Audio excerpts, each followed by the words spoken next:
Chapter 63, Transportation, Section 12. One of the earliest 1824 and chief difficulties of Governor Arthur's administration sprang from an outbreak of prisoners at Macquarie Harbour who divided in their progress and collected several formidable bands. The efforts to escape from that dreary region had been numerous, but unsuccessful. The unhappy beings who wandered into the woods found no sustenance and died either from exhaustion or by the hands of each other, or when they endeavoured to ford the Gordon and attain by a more direct course the settled districts, they were either drowned or taken. During the first 5 years, when not more than 200 were confined there, 100 ventured on this dangerous enterprise, notwithstanding their ignorance of the route and the almost certain starvation which awaited them. Prisoners arriving from Hobart Town gave them erroneous tidings respecting the absconders and delusive hopes of success, and thus the foolish and desperate were prompted to hazard the perils of flight. The first 1822 adventurers were John Green and Joseph Sanders. Never heard of more, 6 others followed a few days after and encountered a similar fate. They were pursued by 2 soldiers and 3 prisoners, who took with them a fortnight's provision and hunting dogs. The rain continued for 7 weeks after their departure, and it was presumed they perished from exhaustion. Another party formed a catamaran, but it parted when they had proceeded a short distance, and they were rescued from its fragments by the soldiers. 8 others left in the following September, and all lost. Their lives, except Pierce, whose narrative will be noticed hereafter. At Macquarie Harbour, the first commandant was Lieutenant Cuthbertson, a soldier who had been in 18 general engagements, yet was glad of an appointment to supplement the deficiency of his pay. His discipline was severe, but of brief duration. A small vessel, built at the harbour, was in danger, and Cuthbertson ordered out his own boat to its relief. This he effected. On returning, his boat was upset, and all, except 2, were drowned.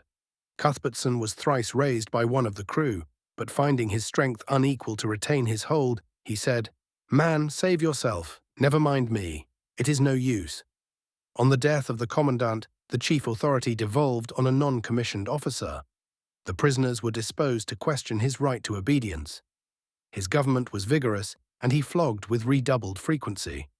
In June 1824, 2 parties absconded from Macquarie Harbour, one consisting of 3 persons only, who seized the soldiers' boat, provisions, and arms. They proceeded about 12 miles when they moored the boat to a stump of a tree and wrote on its stern with chalk, "To be sold." Of this party no tidings were ever heard, and it is supposed that they perished. The second left 5 days afterwards, and were, for a time, more fortunate. Having resolved to escape, they proposed to capture the barge of Commandant Wright. But suspecting their intention, he pushed off before they could reach it, leaving behind the surgeon. This gentleman they threatened to flog, and prepared the instrument of punishment. Brady interposed, and thus began his fatal career by an act of gratitude. He had experienced some kindness from the surgeon when a patient, and forgave his official attendance at the triangles. These men were usually friendly to the doctors.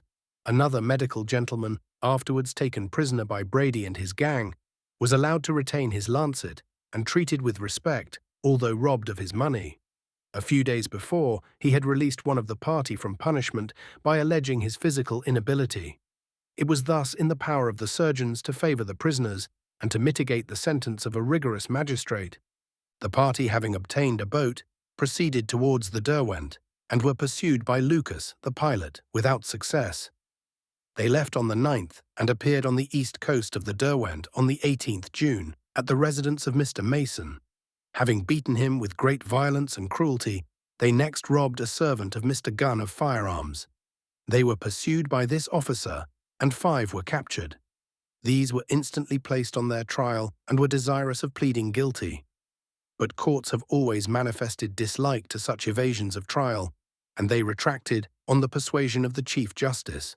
They attempted to extenuate their crimes by the hardships they had suffered, but in vain. The advice to a person accused to plead not guilty, though anomalous in its aspect, is yet usually a proper protection to the ignorant and defenceless. Such, under an impression of general guilt, might admit an aggravated indictment and lose the advantage of those distinctions made by legislators on public grounds between crime and crime. Or the executive might delude a prisoner with fallacious hopes of mercy to prevent the disclosure of extenuating facts to conceal official wrong, while ignorance of the details of a crime might destroy the moral weight of exemplary punishment. With these men was executed Alexander Pierce, whose confessions to the priest were, by his consent, published at his death. He formed one of the second party who absconded from Macquarie Harbour in 1822. They had planned their escape with considerable skill. One was a sailor and able to direct their course. They possessed themselves of a boat and proposed to capture the vessel of the pilot, then laden for town. It was the custom, when a prisoner was missing, to kindle signal fires along the coast, thus giving notice to the sentinels. To prevent such information, the absconders poured water on the embers kept in readiness. This was not effectually done, and thus, when they had proceeded half a mile, they saw the smoke rising and their passage cut off. They therefore landed, destroyed the boat, and entered the bush. They now commenced a course of fatigue and horror. They began to murmur and then to discuss the terrible alternative of general starvation. Two, who overheard the proposition, returned to the settlement, but died almost immediately from exhaustion. The rest travelled on, lessened at various stages in their course by their fatal necessity, till two only survived. These were Pierce and Greenhill, the last, the victim. They spent 2 days and nights watching each other. Greenhill, who laid his axe under his head to guard against surprise, first slept. Pierce was now alone and destitute, but at length he came to a fire of the natives and obtained some fragments of the opossum.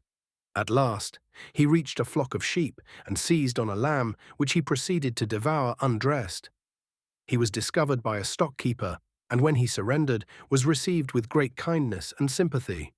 His host introduced him to the bushrangers, then abroad, but being afterwards captured, he was again forwarded to Macquarie Harbour. Such suffering might have been expected to overcome all future desire to abscond.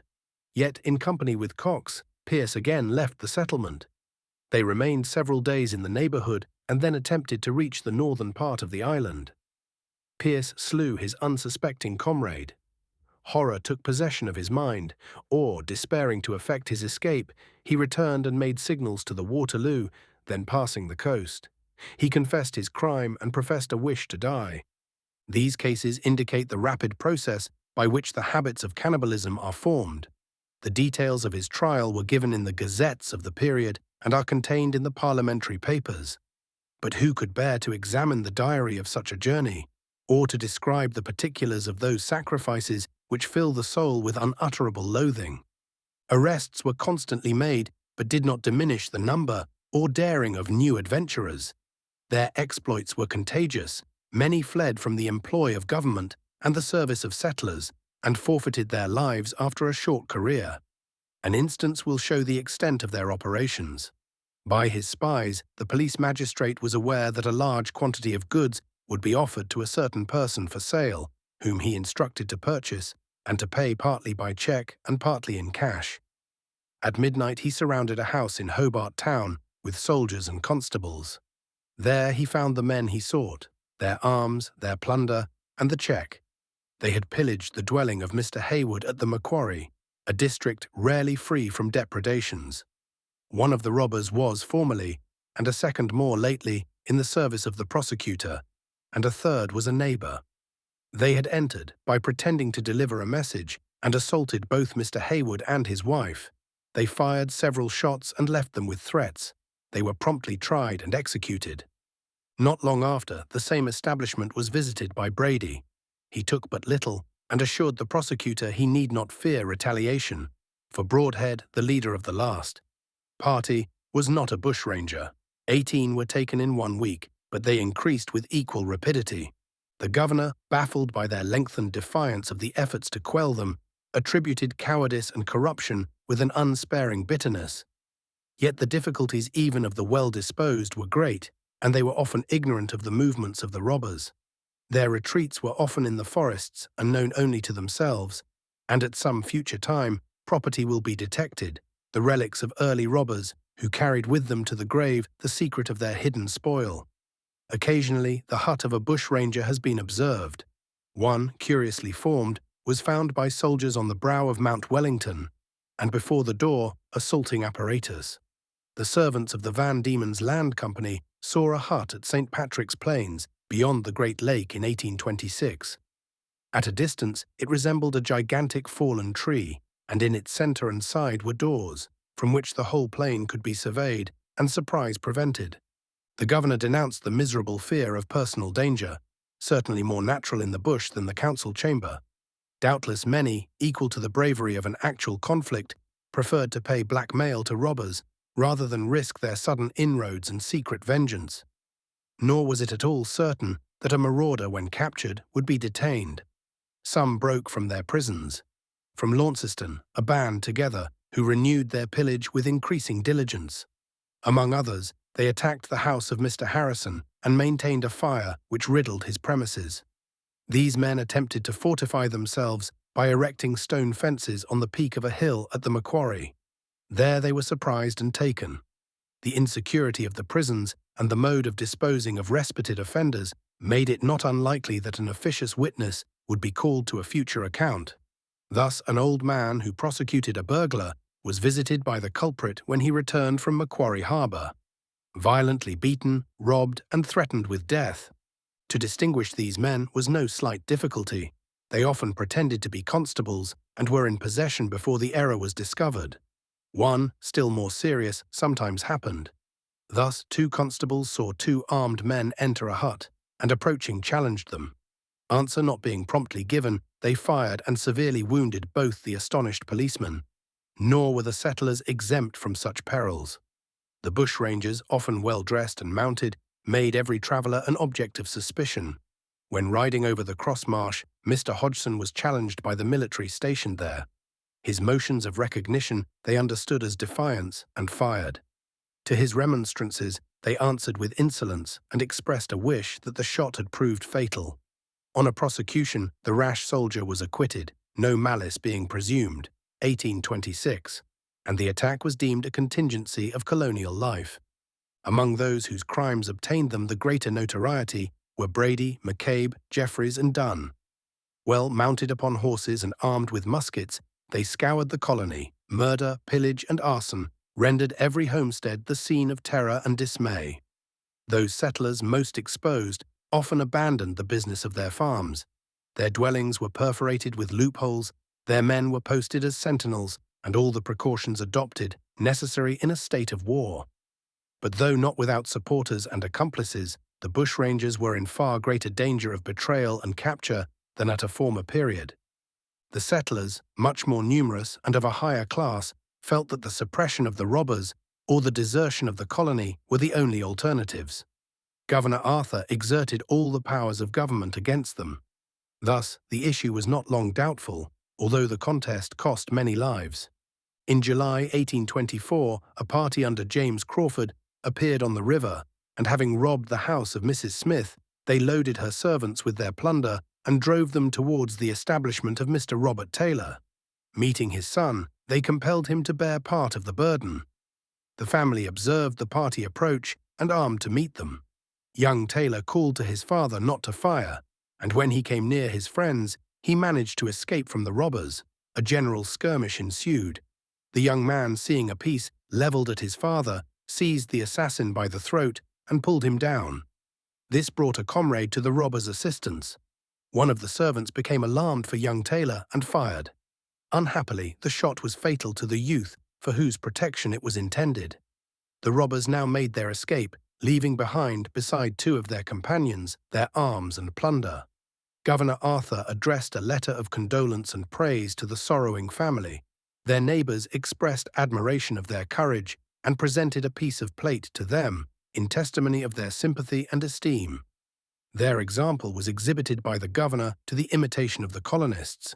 Notwithstanding its terrible issue, the overseer of Mr. Kemp was met by Brady and his party and taken to his master's house. There he was ordered to gain admission, which he did by answering the challenge of his employer. The bushrangers, having possession, robbed the house in the presence of 7 assigned servants and 2 free persons. Yet it was not a small risk to begin the mêlée, and it was not reasonable to expect men, in their civil condition, to hazard life to protect the property of a master for whom perhaps they did not entertain much love. Thus, the settlers could not always depend upon their men, many of whom saw with pleasure the vengeance inflicted on masters who had sometimes procured their punishment. And partly by sympathy and partly by fear, they were deterred from rendering effectual assistance. 3 men with blackened faces visited the residence of Captain Allison at Sandy Bay. He met them with uncommon courage, but was struck down and beaten. He appealed to his servants, who only muttered a reply to his calls for aid. Mrs. Allison joined her entreaties when at length an atrocious woman, Hannah Bell, afterwards notorious, said to the robbers in a tone of sarcasm, "Come, men, don't kill him quite out." One of their most daring exploits was the taking of the town of Sorel and the capture of the jail. They entered the premises of Mr. Bethune, of which they kept possession until dusk on the following evening. 2 gentlemen who arrived there during the day they detained. They stripped them of their clothing and tendered the prisoner dress in exchange. This being, however, declined, one of the gentlemen wore no other covering than a blanket. These and others, 18 in number, they compelled to accompany them to Sorel. A party of soldiers who had been employed in pursuit all the day, and who were worn out with fatigue while cleaning their guns, were surprised in the jail. Brady locked them up in a cell and offered liberty to the prisoners he found there, one of whom, who was charged with a capital offence, for which he was afterwards executed, declined the opportunity to escape. The jailer hastened to inform Lieutenant Gunn, who was in the neighbourhood, and thus prepared for the arrival of the robbers. While raising his arm, he received a shot above the elbow, which rendered amputation necessary. This officer had been employed in the pursuit of the marauders for a considerable time, and his gigantic stature, courage, and energy rendered his name formidable. He received from the public a valuable present and a pension from the colonial fund. The roads were infested, and communication was dangerous. Travellers were arrested and tied to trees, and sometimes, though not frequently, treated with cruelty. To preserve their property, the settlers resorted to concealment and stratagem. Among the rest, the contrivance and coolness of an old woman merits remembrance, who, knowing that the robbers were on the road, provided a paper of blank notes, which she delivered to them, and thus saved a considerable sum, the result of her marketing. Their close pursuit at length filled them with a spirit of mischief, and they perpetrated various acts of cruelty and wanton devastation. Among their most ordinary pleasantries was forcing the people of an establishment to drink to drunkenness. Thus, their recollection became confused. They could not follow, and the robbers enjoyed the scene of their helpless intoxication. They held a pistol to a servant of Mr. Hance, of the River Plenty, and compelled him to drink a large quantity of rum. They then led him off the farm and left him. He was discovered some time after by a shepherd, his dog fondly licking his face. When raised up, he called for water and died. Inflammation caused mortification of the intestines. The tender mercies of the wicked are cruel. Not content with pillage, they destroyed the wool of 3 years' clip, the corn stacks, and the barns on the establishment of Mr. Lawrence by fire. Several other settlers experienced similar visitations. The governor issued a proclamation, 500 copies of which were scattered through the colony. He threatened with death all persons who might afford them countenance. He offered rewards to a large amount. For every bushranger mentioned in the notice, 100 guineas or 300 acres of land, or to prisoners, money and a free pardon, whether directly or indirectly engaged in the capture. And to the chief constable in whose district the robber should be taken, 100 acres. He complained that sufficient energy and cooperation had not been employed and called upon the magistrates and other persons to combine for the liberation of the country. He himself resolved to fix his residence at Jericho to direct the operations, and the inhabitants of Hobart Town formed themselves into a guard, that thus the soldiers and constabulary might be wholly employed in this important service. The robbers, however, being mounted, were enabled to move with considerable rapidity, and carried on their depredations in every part of the island. By acts of wantonness and vengeful barbarity, they intended to intimidate the prisoners. They called Thomas Preston from his hut on the South Esk and deliberately shot him. They took Captains White and Smith prisoners. The last they made to kneel, their usual preparation for murder, but were induced to spare his life by the intercession of his companion, who appealed to their humanity on behalf of his wife and children. They endeavored to capture the glory belonging to one of these gentlemen, but finding the wind unfavorable, they relinquished that purpose. While Brady was on a hill, watching that vessel, a Confederate escaped, intending to betray them to Colonel Balfour. One of the party, stationed as sentinel, was tried by a sort of court-martial for permitting his elopement. He was shot and flung into the Tamar. They sent word that they would visit Launceston jail, carry off Jeffreys, and put him to death. Their message was of course treated with contempt, but they landed and advanced to the residence of Mr. Dry, who was then entertaining a number of his friends. The banditti plundered the house and were packing up their booty when Colonel Balfour, to whom a messenger had been dispatched, arrived with 10 soldiers and surrounded the house. The robbers retreated to the back part of the premises and fired into the rooms. It was dark, and when the firing ceased, they were supposed to have retreated.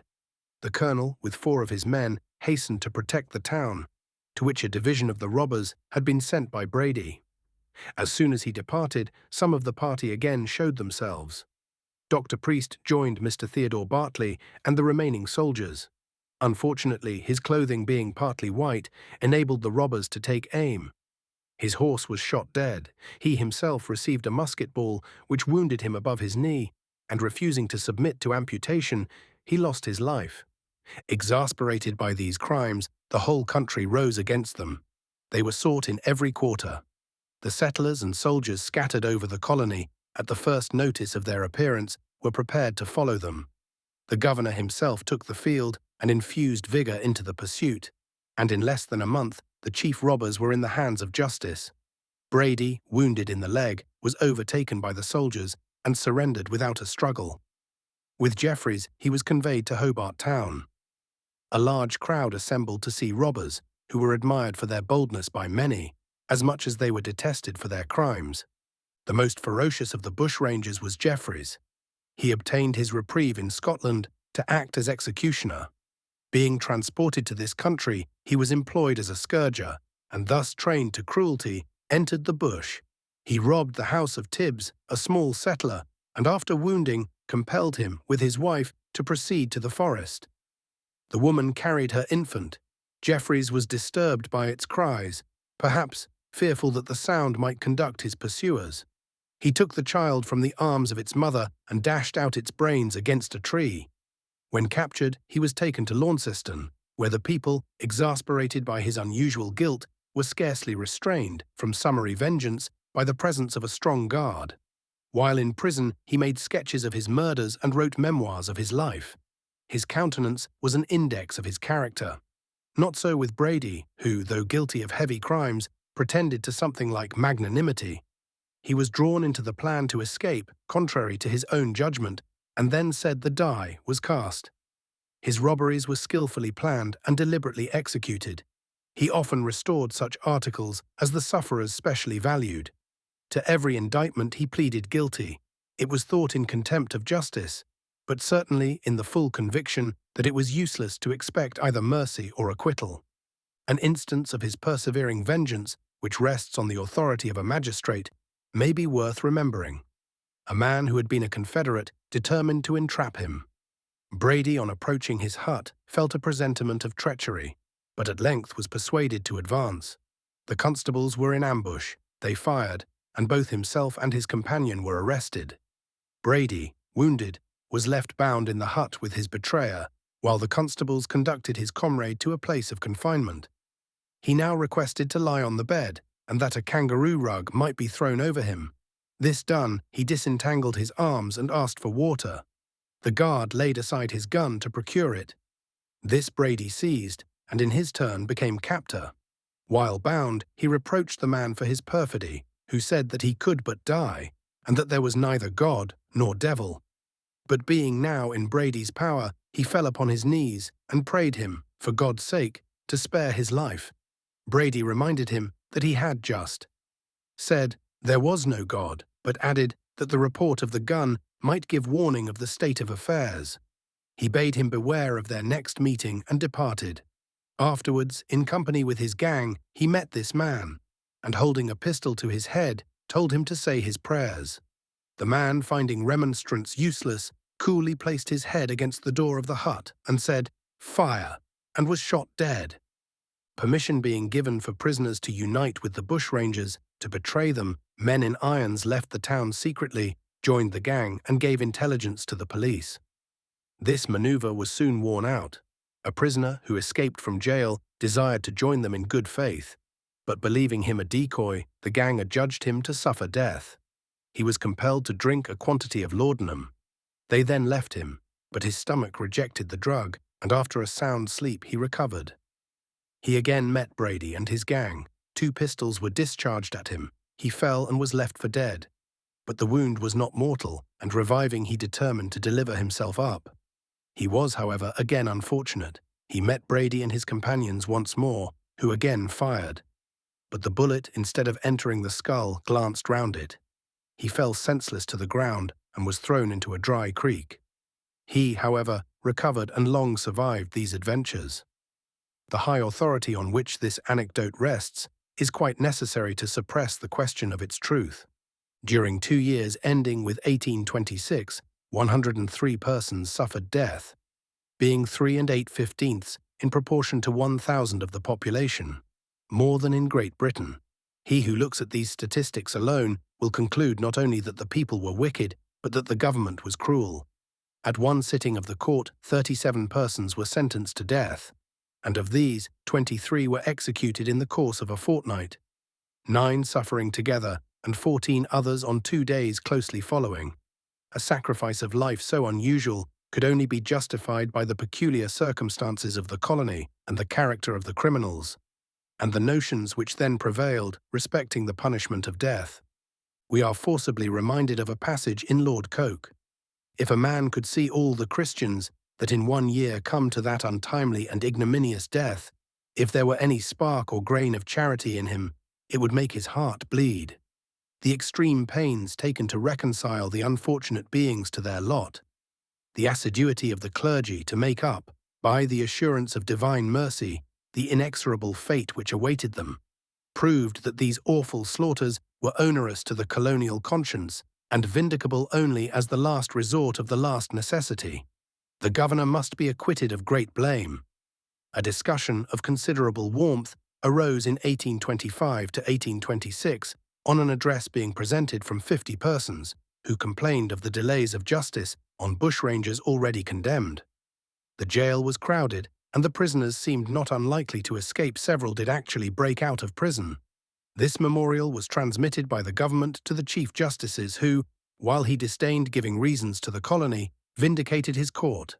The magistrates neglected the depositions, the Attorney General the indictments, and the jury their summons. He had sat in a silent court until ashamed, while prisoners awaited deliverance. He had often felt disposed to discharge them, some of whom were detained longer for trial than for punishment. He could not perceive how the delay of execution could facilitate the evasion of capture by those at large. In transmitting this reply, Arthur took occasion to refer to the colonial press, supported by several of the memorialists, as largely implicated with the crimes of the bushrangers. He traced, with some artifice, the violence of the robbers to political dissensions, as inspiriting men who easily confounded the liberty of writing and the liberty of acting. To be satisfied that the governor did not seize an occasion of rebuke rather than account for a public misfortune is difficult, and not less to sympathize with the petitioners. It is common for private individuals to deprecate the severities of public justices, but the awful state of the colony must be admitted when 50 persons, among its most opulent and even humane inhabitants, were anxious to hasten the offices of the executioner. The ignorant and brutal among the prisoners rushed into violence and crime, with a recklessness of life scarcely credible. Not less than 100 were in arms at that time.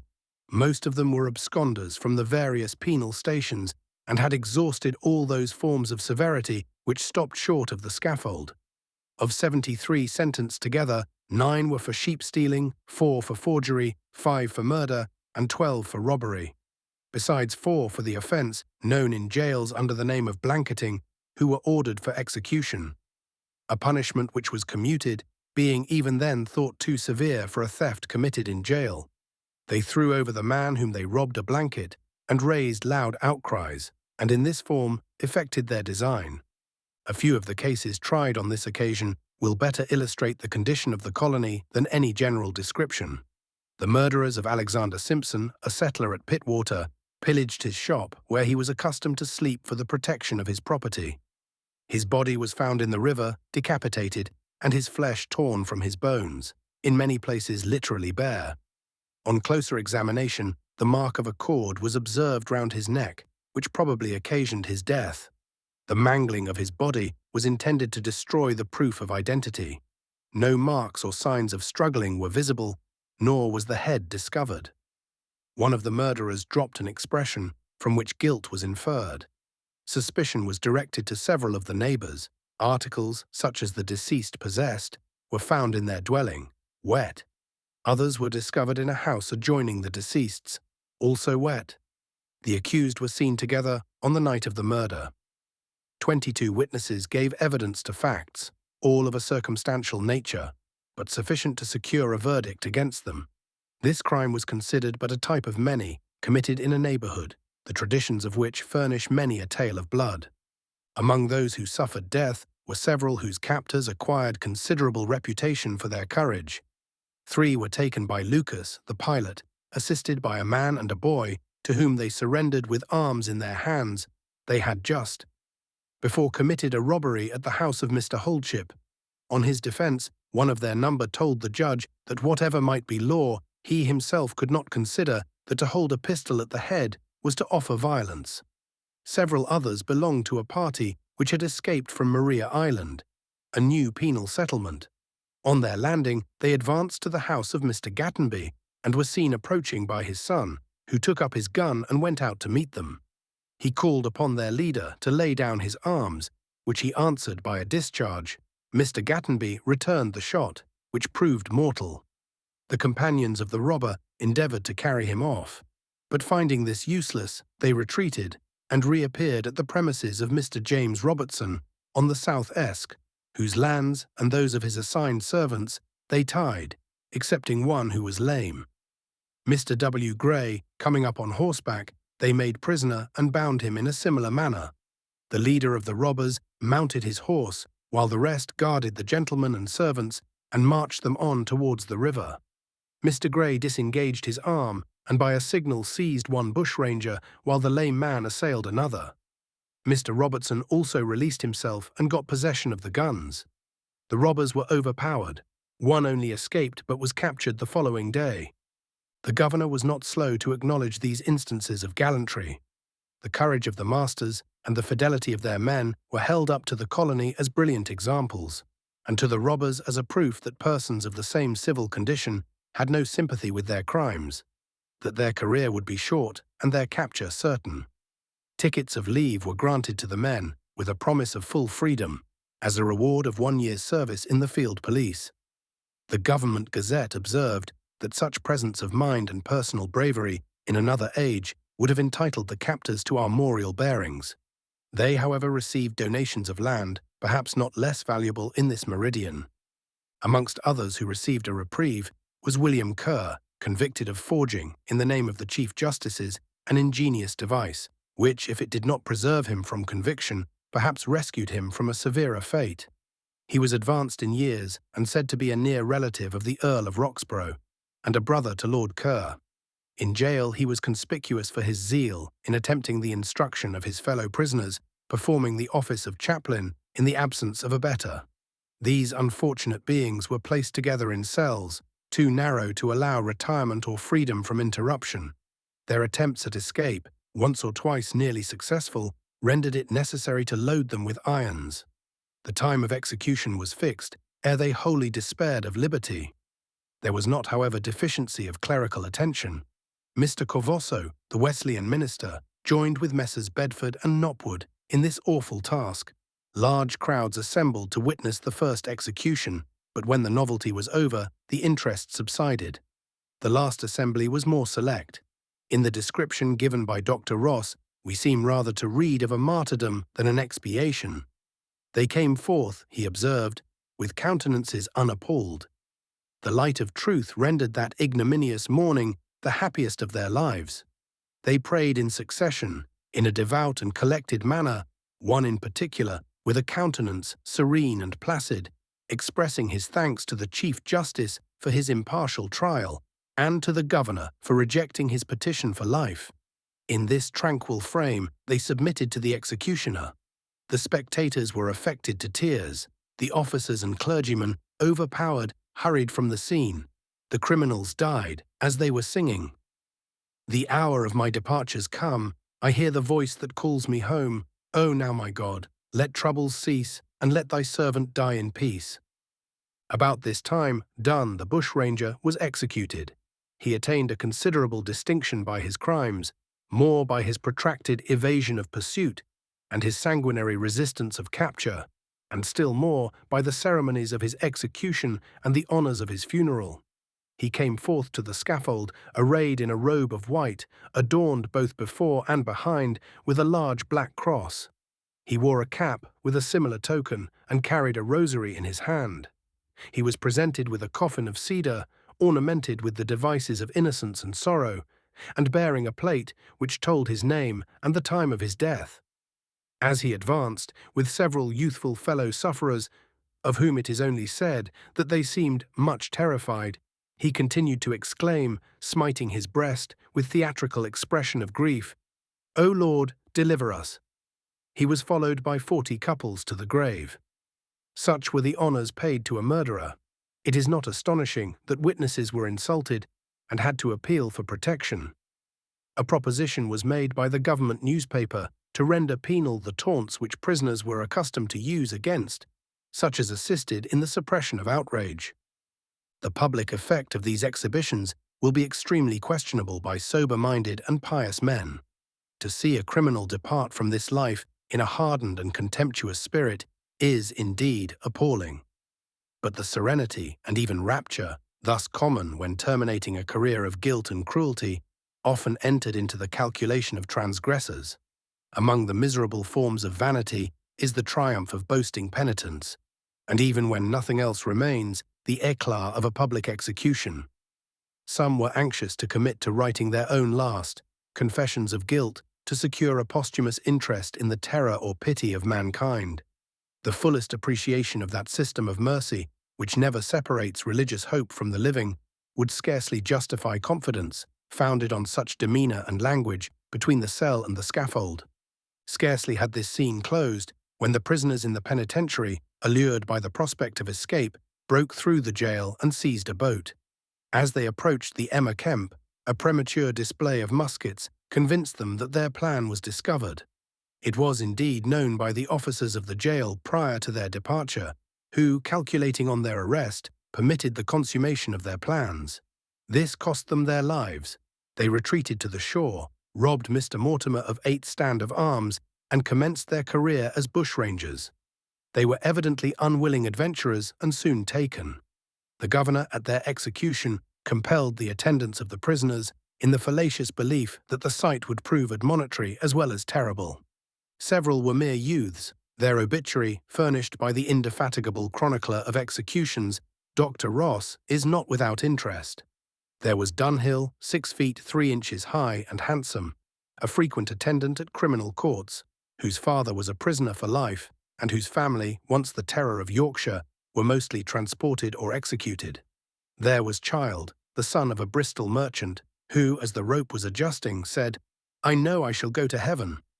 There was a Scotch boy who sang as he went, but said he was ruined in the penitentiary. Another had driven his mother to self-destruction. 9 men were executed towards the close of the following year for the murder of a constable named George Rex at Macquarie Harbour. Their leader, James Lacey, a person of considerable talent, was saved on a former occasion by the mediation of the Rev. W. Bedford, who represented that to Lacey's influence a settler owed his life. Having planned an escape, they seized the constable, and having bound and gagged some fellow prisoners, whom they rejected as accomplices, they took Rex and pushed him into the water and held down his head until life was extinct. They then formed a raft, but it was insufficient to convey them. 3 only landed on the main and were pursued and retaken. The sole witnesses summoned against them were prisoners, who prevaricated in their testimony, but the presence of Surgeon Barnes supplied the evidence they thought proper to conceal and ensured the conviction. At the close of the trial, Lacey leaned over the bar and said, "Had it not been for you, Doctor, we should have pulled through." Lacey was conspicuous in the press yard for his fervour and delivered an animated warning to the multitude who were drawn together to witness an unusual sacrifice of life at one drop. Dr. Ross, who still endeavoured to rally round the scaffold some special interest, gave an artistic description of their end. But he was astonished to observe how the sufferers themselves were but little affected, and the spectators less. He mourned over the unmeaning countenances of the mob, who felt little but curiosity when they saw them step from the full bloom of life to the grave. Nor was it perceived by that zealous defender of lenity, when the government was lenient, and of the severity, when the government was severe, that the execution of 9 persons for an act in which 3 only actually participated, or perhaps contemplated, could only be possible among such a people. It is rather a matter of exultation that there is a limit beyond which executions become the dullest of all entertainments. At that time, no one would have thought a single sufferer worth a glance of the eye. It is remarked that the most notorious of these offenders were rather prepossessing, except that their looks, by long residence in the bush, had acquired an air of wildness. The indicative theories of Lavater were negatived by the usual aspect of these crowds of victims. But the most impatient of penal restraint have been not only violent and corrupt, but often of resolute and generous dispositions, often possessing the elements of a mental character, which, had it not been perverted by crime, might have been distinguished for the energy of virtue. On the primary treatment of such men, everything depends, and their first master determined whether they were to become active and intelligent agriculturists, or by pernicious indulgence, and not less ill-judged severity, to pass rapidly by a reckless and resentful temper from the triangle to the scaffold. Such severe exhibitions of penal vengeance were intended to crush the insurgent spirit, to prove to the prisoners that any forms of combination or resistance would be followed by severer suffering. The reaction of that excitement assisted the future success of discipline. It convinced the masters that a neglected or careless management was equally pernicious. But the natives also became objects of terror. The outlaw could not wander far without risk from their spears, or hover near the settled districts without encountering the roving parties employed in their pursuit. Thus, the ravages of white men almost wholly ceased during the conflict with the aboriginal tribes. The constables and the blacks together beat up the quarters of absconders. But the precautions of the government were more effectual than its severity. Hitherto, many had lived at large. At night, their own masters, when not seduced by more serious temptations, their drunkenness exposed them to the lash, and dread or resentment precipitated them into open crime. In 1827, the enlargement of the penitentiary and its better order enabled the government to recall from private dwellings those least worthy of trust, and to make the indulgence of a home a reward for orderly and industrious habits. The prisoners employed by the Crown were divided into 7 classes.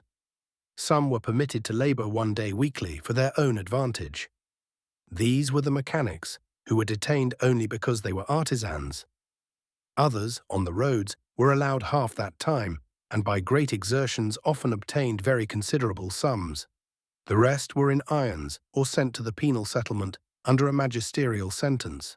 The fate of many who had suffered death was traced by the governor to the imprudence and guilty connivance of the masters, or to the irregular methods of payment long interdicted by the Crown, such as cattle, allotments, or a portion of time.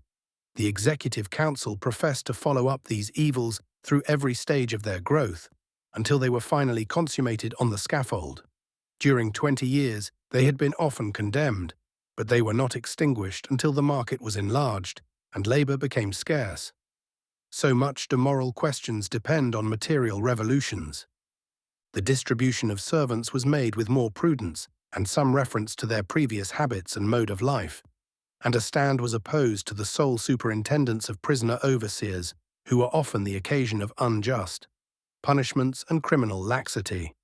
The impounding laws gradually cut off another occasion of mischief. Heretofore, large herds of cattle were under the charge of prisoner herdsmen who were armed with guns. The wild and exciting employment exposed the men to many temptations. Their daring spirit and fearless riding rendered them objects of admiration and created discontent in the minds of prisoners who were tied down to the more quiet labor of a farm. Of 8 men employed by Mr. Lord, a wealthy colonist, 5 suffered death for various crimes. Such persons lived remote from the civilized community and the inspection of their employers, often the channel of communication between the town receivers and country thieves. Nor this alone. The large herds wandering far beyond the limits of the settled country and without a recognized owner suggested to the discontented servant a resource and led him to abscond where he could subsist on the flesh of slaughtered spoil. Footnotes 1. Of 182 prisoners, 169 were sentenced in 1822 to 7,000 lashes. That is, all were punished, except 13, and received each, upon an average, 400 lashes, inflicted with the severity unknown elsewhere. It has been suggested to the author, since the above was in type, that the disclosures of this unfortunate being are not without a moral, which may compensate for the disgust their perusal may occasion. They are therefore given in a note, which the reader may pass over. The Reverend Mr. Connolly, who attended this unfortunate man, administering to him the consolations of religion, addressed the crowd assembled around the scaffold a few minutes before the fatal drop was let to fall, in words to the following effect. He commenced by stating that Pierce, standing on the awful entrance into eternity on which he was placed, was desirous to make the most public acknowledgment of his guilt in order to humble himself as much as possible in the sight of God and man. That to prevent any embarrassment which might attend Pierce in personally expressing himself, he had requested and directed him to say that he committed the murder of Cox under the following circumstances. Having been arrested here after his escape from Macquarie Harbour, Pierce was sent back to that settlement, where the deceased, Cox, and he were worked together in the same gang. Cox constantly entreated him to run away with him from that settlement, which he refused to do for a length of time. Cox, having procured fishhooks, a knife, and some burnt rag for tinder, he at last agreed to go with him, to which he was powerfully induced by the apprehension of corporal punishment for the loss of a shirt that had been stolen from him. For the first and second day they strayed through the forest. On the third, made the beach and travelled towards Port Dalrymple, until the 5th, when they arrived at King's River. They remained 3 or 4 days in an adjoining wood to avoid soldiers who were in pursuit of them, and were all the time, from the period they started, without a morsel to eat. Overcome by famine, Pierce determined to take Cox's life, which he effected by the stroke of an axe while Cox was sleeping. Soon after the soldiers had departed, Pierce occupied the place they had been in, where he remained part of a day and a night, living on the mutilated remains of Cox. He returned to the settlement, made signal, and was taken up by the pilot, who conveyed him to Macquarie Harbour, where he disclosed to the commandant the deed he had done. Being weary of life and willing to die for the misfortunes and atrocities into which he had fallen, the reverend gentleman then proceeded to state that he believed it was in the recollection of everyone present that 8 men had made their escape last year from Macquarie Harbour. All these, except Pierce, who was of the party, soon perished, or were destroyed by the hands of their companions. To set the public right respecting their fate, Pierce is desirous to state that this party, which consisted of himself, Matthew Travers, Bob Greenhill, Bill Cornelius, Alexander Dalton, John Mathers, and 2 more, named Bodnam and Brown, escaped from Macquarie Harbour in 2 boats, taking with them what provision the coal miners had, which afforded each man about 2 ounces of food per day for a week. Afterwards they lived 8 or 9 days on the tops of tea tree and peppermint, which they boiled in tin pots to extract the juice. Having ascended a hill in sight of Macquarie Harbour, they struck a light and made 2 fires. Cornelius, Brown, and Dalton placed themselves at one fire, the rest of the party at the other. Those 3 separated privately from the party, on account of Greenhill having already said that lots must be cast for someone to be put to death, to save the whole from perishing. Pierce does not know personally what became of Cornelius, Brown, and Dalton. He heard that Cornelius and Brown reached Macquarie Harbour, where they soon died, and that Dalton perished on his return to that settlement. After their departure, the party, then consisting of 5 men, lived 2 or 3 days on wild berries and their kangaroo jackets, which they roasted. At length they arrived at Gordon's River, where it was agreed that while Mathers and Pearce collected firewood, Greenhill and Travers should kill Bodnam, which they did. It was insisted upon that everyone should partake of Bodnam's remains, lest, in the event of their ultimate success to obtain their liberty, any of them might consider himself innocent of his death and give evidence against the rest. After a day or two, they all swam across the river, except Travers, whom they dragged across by means of a pole, to which he tied himself. Having spent some days in distress and famine, it was proposed to Pearce, by Greenhill and Travers, that Mathers be killed, to which he agreed. Travers and Pearce held him, while Greenhill killed him with an axe. Living on the remains of the deceased, which they were hardly able to taste, they spent 3 or 4 days, through weakness, without advancing beyond 5 of 6 miles, Travers being scarcely able to move from lameness and swelling in his foot. Greenhill and Pearce agreed to kill Travers, which Greenhill did while Pearce collected firewood. Having lived some time on the remains of Travers, they were for some days without anything to eat. Their wants were dreadful. Each strove to catch the other off his guard and kill him. Pearce succeeded to find Greenhill asleep, took his life, and lived upon him for 4 days. He was afterwards for 3 days without any sustenance, fell in at last, with the Derwent River, and found some small pieces of opossum, etc., at a place where the natives had lately made fires. More desirous to die than to live, he called out as loudly as he could, expecting the natives would hear him and come to put an end to his existence. Having fallen in with some bushrangers with whom he was taken, Pearce was sent back to Macquarie Harbour, from whence he escaped with Cox, as has been already stated, for whose death he is now about to suffer. Hobart Town Gazette, 1824. End of chapter 63, being Transportation. Section 12.